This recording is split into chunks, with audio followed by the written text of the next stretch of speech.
నమస్తే. Welcome to Rudra TV.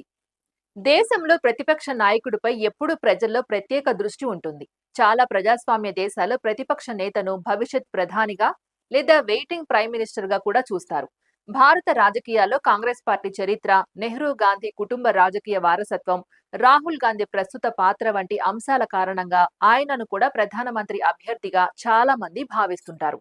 అయితే గత 3 లోక్సభ ఎన్నికల్లో నరేంద్ర మోదీ వ్యక్తిగత ఇమేజ్, బీజేపీ ఎన్నికల వ్యూహాల ముందు రాహుల్ గాంధీ ప్రభావం తగ్గినట్లే కనిపించింది. అయినప్పటికీ ప్రతి ఎన్నికతో కాంగ్రెస్ తన ఓట్ల శాతం, సీట్ల సంఖ్యను పెంచుకుంటూ రావడం గమనార్హం. 2014లో కాంగ్రెస్ చరిత్రలోనే కనిష్ట స్థాయికి పడిపోయిన తర్వాత 2019లో కొంత మెరుగై 52 సీట్లు సాధించింది. 2024లో అది 99 సీట్లకు చేరుకోవడం పార్టీ పునరుజ్జీవనానికి సంకేతంగా విశ్లేషకులు చెబుతున్నారు.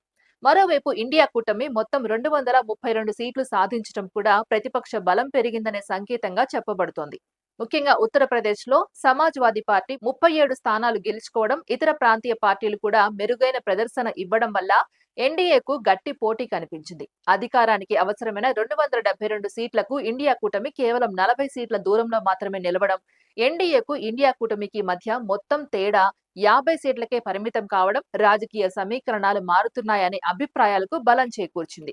మరోవైపు బీజేపీ సొంతంగా 240 సీట్లు మాత్రమే సాధించడంతో మిత్రపక్షాల మద్దతుతో ప్రభుత్వం ఏర్పాటు చేయాల్సి వచ్చింది. నరేంద్ర మోదీ వరుసగా మూడోసారి ప్రధానిగా బాధ్యతలు చేపట్టినా ఈసారి గతంతో పోలిస్తే రాజకీయ పరిస్థితులు భిన్నంగా ఉన్నాయని విశ్లేషణలు వినిపిస్తున్నాయి. 2029 నాటికి ఎన్డీఏ పాలనకు 15 సంవత్సరాలు పూర్తయ్యాయి. ఇంత సుదీర్ఘ పాలన తర్వాత సహజంగానే ప్రజల్లో మార్పు కోరుకునే భావన కూడా పెరుగుతుందనే వాదన ఉంది. మరోవైపు మూడో టర్మ్ లో ప్రభుత్వం చెప్పుకోదగ్గ కొత్త సంక్షేమ పథకాలు, పెద్ద అభివృద్ధి కార్యక్రమాలు లేదా ఎన్నికల్లో ప్రధాన అజెండాగా నిలిచే అంశాలను తీసుకోలేదనే విమర్శలు కూడా వినిపిస్తున్నాయి. ఇదే సమయంలో దేశంలో నిరుద్యోగం, ఉద్యోగ అవకాశాల కొరత, ధరల పెరుగుదల, రైతుల సమస్యలు వంటి అంశాలు ప్రజల్లో అసంతృప్తికి కారణమవుతున్నాయని చెబుతున్నారు. ప్రభుత్వ రంగంలో నియామకాలు తగ్గిపోవడం, ప్రైవేట్ రంగంలో కూడా భారీ స్థాయిలో ఉద్యోగ కోతలు కొనసాగడం యువతను ఆందోళనకు గురిచేస్తున్నాయి. ఆర్టిఫిషియల్ ఇంటెలిజెన్స్ వంటి సాంకేతిక మార్పులు భవిష్యత్తులో ఉద్యోగాలపై మరింత ప్రభావం చూపుతాయనే భయం కూడా యువతలో కనిపిస్తోంది. ఈ నేపథ్యంలో చిన్న చిన్న ఉద్యమాలకు కూడా యువత పెద్ద సంఖ్యలో స్పందించడం వెనుక ఉద్యోగ భద్రతపై ఉన్న ఆందోళనే ప్రధాన కారణమని కొందరు విశ్లేషిస్తున్నారు. ఇదే సమయంలో రాహుల్ గాంధీ యువతతో మరింతగా మమేకమవ్వడానికి ప్రయత్నిస్తున్నారు. భారత్ జోడో యాత్ర, భారత్ జోడో న్యాయ యాత్ర వంటి కార్యక్రమాల ద్వారా ప్రజల్లోకి వెళ్లి ప్రత్యక్షంగా మాట్లాడడం, విద్యార్థులు, నిరుద్యోగులు, రైతులు, మహిళల సమస్యలను ప్రధానంగా ప్రస్తావించడం ద్వారా ఆయన తన రాజకీయ శైలిని మార్చుకున్నారని అంటున్నారు. ఒకప్పుడు కేవలం సోషల్ మీడియాలో విమర్శలకు గురయ్యే నాయకుడిగా కనిపించిన రాహుల్ గాంధీ ఇప్పుడు నిరంతరం ప్రజల్లో తిరుగుతున్న నేతగా తన ఇమేజ్ ను నిర్మించుకునే ప్రయత్నం చేస్తున్నారని రాజకీయ పరిశీలకులు అభిప్రాయపడుతున్నారు. మోదీ అనుభవజ్ఞుడైన నాయకుడైతే రాహుల్ గాంధీ మార్పును సూచించే ప్రత్యామ్నాయంగా కనిపిస్తున్నారని కొందరు విశ్లేషిస్తున్నారు. ముఖ్యంగా జెన్జీ, మొదటిసారి ఓటు వేయబోయే యువతలో రాజకీయ ఆలోచనలు గత తరాల కంటే భిన్నంగా ఉండవచ్చనే అభిప్రాయం కూడా ఉంది.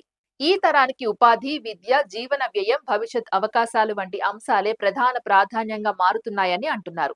రైతుల విషయానికి వస్తే కనీస మద్దతు ధర, పంటల ధరలు, వ్యవసాయ వ్యయాలు, ప్రకృతి వైపరీత్యాలు వంటి సమస్యలు ఇప్పటికీ కొనసాగుతూనే ఉన్నాయి. ధరల పెరుగుదల సామాన్య కుటుంబాలపై భారం పెంచుతూ ఉండగా, ఇంధన ధరలు, గ్యాస్, నిత్యావసర వస్తువుల ఖర్చు కూడా ప్రజల అసంతృప్తికి కారణమవుతున్నాయి. ప్రభుత్వం తీసుకొస్తున్న కొన్ని విధానాలు మంచి ఉద్దేశంతోనే అమలు చేస్తున్నామని చెబుతున్నప్పటికీ వాటి ప్రభావం ప్రజలకు ఎలా కనిపిస్తోంది అనేది ఎన్నికల్లో కీలకంగా మారుతుందని విశ్లేషకులు చెబుతున్నారు. మరోవైపు బీజేపీ జాతీయ భద్రత, విదేశాంగ విజయాలు, మౌలిక సదుపాయాల అభివృద్ధి, డిజిటల్ ఇండియా, రక్షణ రంగంలో స్వయం సమృద్ధి వంటి అంశాలను ప్రధానంగా ప్రజల్లోకి తీసుకువెళ్లే అవకాశం ఉంది. అలాగే సంక్షేమ పథకాల లబ్ధిదారుల వర్గం కూడా బీజేపీకి బలంగా నిలుస్తుందనే అంచనాలు ఉన్నాయి.